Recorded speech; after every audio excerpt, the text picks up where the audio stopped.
ঝিনাইদহ সদর উপজেলার হাটগোপালপুর বাজারের ২৭টি দোকানে একসাথে চুরি হয়েছে। দোকানের শাটার ভেঙে মালামাল ও নগদ টাকা লুটে নেয় চোর। এক রাতে এতগুলো দোকানে একসঙ্গে চুরির ঘটনায় জেলা জুড়ে দেখা দিয়েছে চাঞ্চল্য। বিস্তারিত ডেস্ক রিপোর্টে। ঝিনাইদহ সদর উপজেলার হাটগোপালপুর বাজারের ৩টি মার্কেটের ২৭টি দোকানে একসঙ্গে চুরি। সিসিটিভি ক্যামেরার ফুটেজে দেখা যায় রোববার দিবাগত রাত ১:৩০ থেকে ভোর পর্যন্ত চোরচক্র একের পর এক দোকানের তালা ভেঙে নগদ টাকা ও মালামাল লুটে নিচ্ছে। স্বাস্থ্যকর অল টাইম ফ্যামিলি কেক, সব সময় অল টাইম হেলদি লাইফ।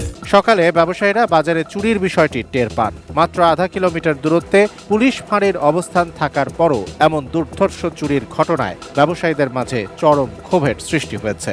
আমার ক্যাশ টাকা ২০-এর কাছাকাছি, আর এই মাল সামান নিয়ে ধরেন ৩০,০০০। কমিটি হয় আমাদের এর আগেও এরকম চুরি হয়েছে, ওই সান্ত্বনা আমরা দেখছি ওই দেখা পর্যন্তই। কিন্তু এবার আমরা স্বচ্ছ জবাবদিহিতা তাদের কাছ থেকে নিব যে আমাদের এটা হতেই থাকবে, না হলে আমরা ব্যবসায়িকরা এটা শক্ত অবস্থানে যাব।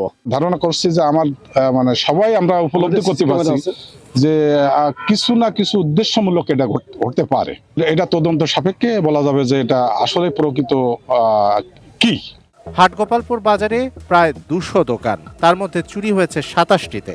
১২ জন নাইট গার্ডের কথা থাকলেও ওই রাতে ডিউটি করেছেন ৮ জন। সিসিটিভি ক্যামেরায় মাত্র একজনকে চুরি করতে দেখা গেছে। বিষয়টি রহস্যজনক। তদন্তে নেমেছে পুলিশ।